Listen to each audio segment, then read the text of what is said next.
Appreciate the words that you had to say today at the conference. This conference has been eye-opening, I guess is probably the best word, simply because there's so many people who get involved in politics and they really have no idea what the true origins of our country are or who we should be. And it's really hard if you don't have a genuine identity to get back to that identity. It's amazing to me how many people I hear say, oh, but the 1619 Project, or how do you make America great again when it was never great in the first place? Oh, dear. And it really is a gap in education. And what I heard you say today was that your heart is for genuine education. Tell me a little bit more about that. So, well, first of all, I have to make a comment on the gaps. Please. The gap point. So there are so many gaps in our education, but they're purposeful. Okay? I would agree. So if you tell somebody that you are teaching them the truth and then you lie to them, Yes. then you're purposely misleading them, right? And so Right. I think we finally started to wake up to the fact that they are lying to us, they have been lying to us, and telling us that they're telling us the truth. Right. And that's simply not the case. So I actually did a TV show called School's Out with Sam Sorbo for Epic TV, so the Epic Times Right. television branch. And I made an episode called Gaps. And I talk about gaps in education, like if you miss class because you got sick that day and you missed the lesson on fractions, Right. there's a little gap. But what happens is, like a crack in the blacktop, when it freezes over the winter and then the thaw comes and the water expands that gap, and so the gap expands over time, just for any school child. Because of the nature of the school, because of the nature of school children are put on a conveyor belt, basically. Right. And so if there's a gap, because they jumped off the belt for whatever, oh, we went on a trip with my family, or Summer brain drain. right, or I went to the bathroom during the time that somebody asked the question that would have actually brought me up to speed. Right. And because they're children, they don't understand that there's a gap. They don't understand why they're not understanding, and they look around and they go, I must be stupid. And that's why school is so well equipped to teach children how stupid they are. You made a valid point, and I've heard a friend of mine, Laurel Langmeyer, who's a multimillionaire before she was 40. She said one time, if you're looking at the world's financial system and you can't figure out why you can't get rich, and you feel like the system is broken, you don't understand the system. It's not broken. It was made that way. It was made to keep you broke and in servitude. And your comment was that the education system, the public school system, isn't broke. It was made that way. Yeah, because one of the legislators asked me what if anything we can do to fix it, Right. because they're still thinking that it's broken. It's not broken, but it's also not education. It's designed to do exactly what it does. That's right. And that is the opposite of education. So they can call it education, but that's a lie. It's the opposite of education. So what I do is I train parents what we should be meaning when we say education. Right now, what we mean when we say education is school. Right. And we think that those are synonymous. But schooled does not equal educated. Correct. They're in fact, at this point, they're polar opposites. If you've been schooled, you are not educated enough to ask pertinent questions to really understand what's going on. You've been trained to trust the experts, because that's what our school system does. When I learned to be a certified coach under the John Maxwell team, one of the things John pointed out was he said, the coach's job is educo, which most people interpret education, which means to pour information in their interpretation. Right. But the word educo actually means to draw from within. To draw out. To draw out. So if you look back at scripture that says, train up a child in the way they should go, that really is more of that drawing Draw out. It's trying to Who figure are out they? who they are in the first place. That's right. And then point them in that direction, rev them up, give them Yes. some motivation to go. And give them some tools. And that's not what school does. No. Now, tell me the name of your organization. Underground education. Underground Education. And why would you say it's underground? It's reflective of the Underground Railroad. Okay. It's an emancipation play. So it's based on freedom. Oh, yes. So I'm an education freedom advocate. That's what I bill myself as. Okay. Because I'm about freedom. I want to free the parents from the system of slavery that they were subjected to by their own parents, sadly. Right. Right? So that they can then, in turn, free their children. And when you pursue this model, what's astonishing is the child so far surpasses the parent. I think partly the parents are afraid Right. that the child will surpass them. They don't know it, but they just go, well, I'm out of my depth, so let me trust the experts, because they were trained to do that, right? And so I train them that that's all hooey, that's all wrong, that's slavery, that's servitude. And intentional. And it's intentional. It's sort of like the schools are drug dealers. Right. And they say, we got the good stuff here. Let me give it to you for 12 years. And then another 4 for college and another 4 for whatever graduate program you go through, right? So you've got 16, 20 years of this indoctrination into, I need school. I need school to validate anything that I want to do. I need school to give me a gold star. I need school, right? That's the drug. And then you finally, you make it, you get a job, you're making the money because you've been taught in school that money is your ultimate value. Right. That's your reason for being.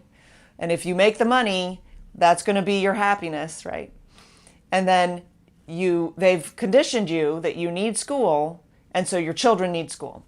And the little further up the ladder you want to be a doctor or a lawyer or somebody with a genuine, quote, profession, the more school you have to have, the more indoctrinated you have to be to operate in those services. It's so bad now. Whether it's school administration or whatever else. And then you look at people like a Charlie Kirk or a Warren Buffett or a Bill Gates or a Steve Jobs, and none of them went through that process. Zuckerberg. But all of them became multi-billionaires. Yes. And they are so because... I don't know about Kirk, but yeah.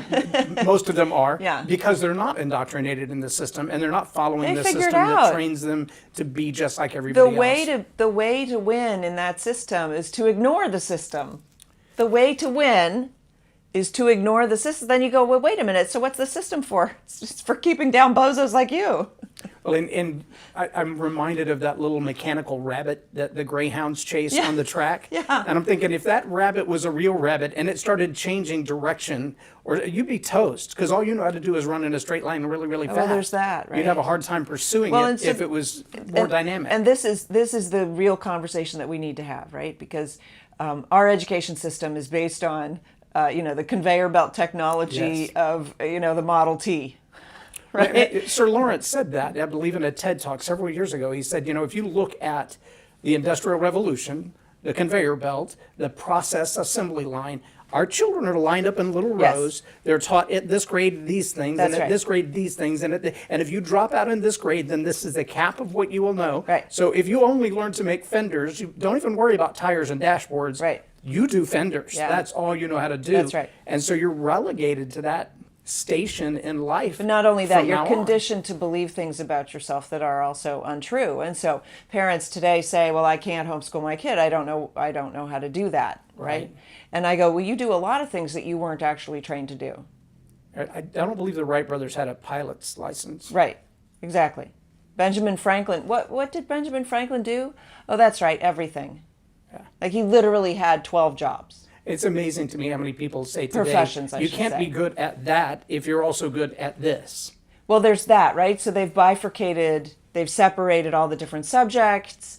Education today is the opposite of education. And of course, we're seeing that they're degrading the language, so that shouldn't surprise us, right? Changing the meanings without Right. any question. Yeah. Right. So one of the things, two of them, one in that language capacity, I had a debate, I guess is the best way to describe it, with a guy. The first person who said to me, how could you make America great again if it was never great in the first place? Also said, we're losing our democracy. I said, that's hard to do because we don't live in a democracy. We never had one. He said, yeah, we've always been a democracy. I said, no. And I could tell while we were talking, he's looking it up on his phone. So he reads the definition to me, and I said, hang on, let me read to you from the 2005 Collegiate Webster's Dictionary. And I read it, and it was nothing like what he just read. I Yeah. said, let me go back further, because I Yeah. brought it all the way back to 1929. Yeah. And when you understand the original meaning of democracy, there's a reason that our founding fathers said, we don't want a democracy. Right. They all die as violently as they are born. It's nothing but mob rule, and it's That's right. always violent. That's right. Dr. Shannon Butler, I had lunch with her several months ago, and her husband both have their PhDs in education and ministry administration, I believe is his. And she said, I hate to say it, especially after all the time and money I've spent on education, but she said, as an African American woman, I see education today, especially the advanced degree, as today's plantation. It is its own form of bondage, its own form of slavery, and they really want to pigeonhole you into just what they've trained you to do and nothing else. Oh yeah. So, and in fact, I discovered that early on because I was at Duke University. I was studying biomedical engineering, and I wanted medicine. I wanted to go into prosthetics. That's no small subject field. Right. And what happened was I needed to take a year off from school because I was working on an ulcer. And I recognized that I was way too stressed because I was taught, you go to school, you go to college, you get a career, you get your degrees, you PhD, whatever, you get a career, you make money, then you can think about maybe having a family, maybe getting married, all of that stuff, right? So I was very driven about the money because that's the way that I was raised in the school, right? That's the way the school raises children. Right. And so I was working on an ulcer. I said, I've got to take a year off and I want to learn French. So I went to France and I worked a lot and I worked really well and I made a ton of money. In France? In France. Doing what? I was modeling. So I was very successful and I made a ton of money. And I got back to school and it was like easy. Hardest courses I'd ever taken, I aced them all. There was no stress. What was the difference? No stress. So the pressure of I already performance- made the money. I was like, well, I can do that, so I can make the money. So the stress of making the money was completely removed. Now the studies were like so easy because when you put children into this environment of school and you make them compete and you make them have to earn the grade and you test, which is a whole other like anxiety provoking thing. I was a good student. I never tested well. I remember an organic chemistry test in college. I sat there for half an hour. I couldn't fill in my name for a full half hour. I tutored it. The kid that I did my study with, I tutored him basically because I understood it. He went and aced the exam and I got a C and he goes, how'd you get a C? Like, you're the one who taught me. Right? Right. So I went back to college and I aced everything, took the hardest courses I'd ever taken, and I was like, wait, so I can do this one thing and only one thing. The medicine, the medical school, residency, 24 hours on, 17 hours off, 24 hours back on again, all of that, I can do that, or I can do literally everything else that I would like to do with my life. Learn languages, travel the world, act, produce films, whatever, write, whatever else I wanted to do. And so she's right. It's a form of indentured servitude. And it's because subjugation. once it is because you are beholden to the system at that point. It's very hard to break out of the system. Degree and you've spent $120,000 You're or invested. more on it, you can't just walk away from You're that and decide I'm invested. going to go do something else. It's the destruction of the motherhood. Explain that. When you teach young women that their sole value is in financial money, is in earning money, okay? They have no incentive to have a family and they have no incentive to stay home and mother those children. And in fact, it's cruel abuse because you're depriving them of the greatest gift that they have. My husband used to, when we started having children, he was working on the sci-fi show Andromeda. And he would go off and he would fight the intergalactic battles. And he'd come home and he'd tell me what he'd done that day. Well, we had this one scene with this one guy, whatever. And I'd say, well, I created life. I made my own people. I made my own. I'm very busy right here, Yeah. working on this individual that I can't wait to get to know. And so we convince these young women, and I've coached them, right? And they're like, but my degree. So how does that tie together with the value of motherhood, welfare, the abortion cycle? How does that all fit together from your viewpoint? Well, it's all a form of slavery. So you enslave women to their jobs. I mean, women did not advance. And I'm not an anti-feminist, although these days all bets are off, right? Right. What is a But feminist? when What is a woman? when we freed women to pursue careers, at the same time we denigrated motherhood. We didn't have to do it that way, Right. It didn't have to be either or. right? And the thing is, we're kind of stuck now. There needs to be revival. Like there needs to be a movement to free these young women, because I know many young women who really just want to get married and raise a family and want to be devoted to the family. And there is an art form to hospitality and providing a home environment for children and for the family and for the father to be a father, right? And we've kicked fathers out of the house. Welfare, we kicked them out of the house. So they're all basically revolving around this central core issue of destruction of the family, which is, in a capitalist conservative society, that is the building block of society. It should be the family. And frankly, in a Christian community, it should be the family. God ordained it.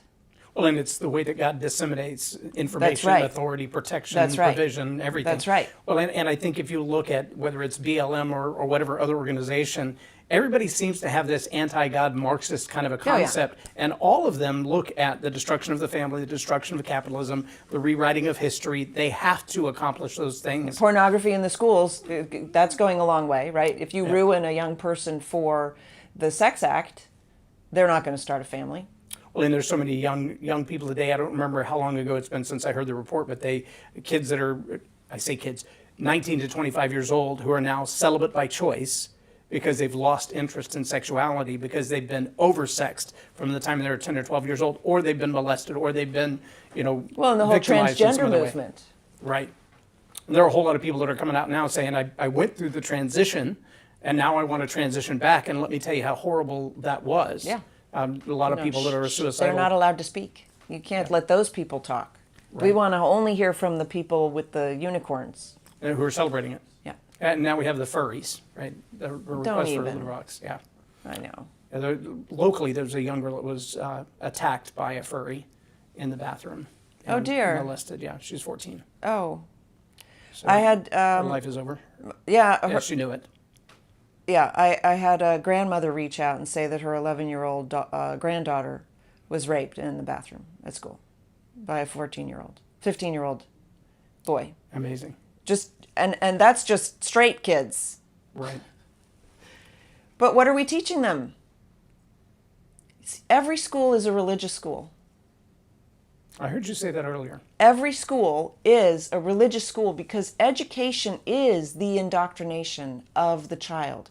Taking the doctrine, the belief system, the worldview, and instilling it in the child. So if you're indoctrinating a child in a school that doesn't believe in God, you're just making a smarter criminal. Right. I mean, what are you hoping for? I love the phrase that all politics is downstream of culture, but the only thing upstream of culture is worldview and religion. And that's a powerful truth when you think about education being look, everything, every school being a religious school. You show me school. a politician who says, I won't base any policy decisions on my religion or worldview, and I'll show you a hypocrite. Either you believe it, and then you practice it, or you don't believe it. Right. It's ridiculous to think that there's some sort of separation of our political system and our religion. There is no separation. The idea that education in school changes the way that we do politics, that we do family, that we do relationships. What is your advice as we move this generation out of the public school system and into an education system that will genuinely benefit their lives? What would you say to moms and dads who are trying to make that decision right now? Oh, well, school is child abuse. Okay. So very, very few schools that don't practice the abuse of the child, because children are innately curious. And the first thing children are taught to do when they go to school is to sit down and shut up. Don't ask questions. So that already is abusive. Children should be asking questions all the time, and people should be either answering questions or asking them questions back, and encouraging them to go on a path of discovery, because that discovery is actually the search for God. So what do we tell moms and dads to do? They should take their children out of school, Okay. and they should research and consider what their hopes and dreams are for their children. And I hope it's not a Harvard degree, right? What are you raising? You're raising a young adult. You're raising the future parents of your grandchildren. You're raising an individual who has a soul, right? So take all of those things into consideration, and then look to, so-called experts. Then consider who can advise me and who can advise my child in his or her endeavor and in his or her giftings. Because this phrase, raise up a child in the way he should go and he will not depart from it, the Hebrew for it actually means more, raise up a child to learn who he is inside. According to his natural bent. And then you will have achieved your success, right? And that's what, and ultimately that's what we want. We want our children to be happy, right? Right. So if Harvard makes us happy, well, stop satisfying your own selfish needs because you need to say that your kid went to Harvard, right? And figure out what's going to make your child happy, because ultimately you'll be happier when your kid's happy. I told my wife I was going to go buy an Oxford t-shirt and a Harvard t-shirt and a Duke t-shirt and wear different ones every day and let people figure out where I went. I never would. Sam, I really appreciate your time. I appreciate you taking time to be at the conference, to speak at the conference, to be a part of what we're doing here, and to take time to be on the show. I really appreciate you taking the time for that. Thank you. Go to samsorbo.com for any further information. I or to will make reach sure out. that they do, and we'll make sure we put that on the lower thirds as well. Thank you you again. Okay.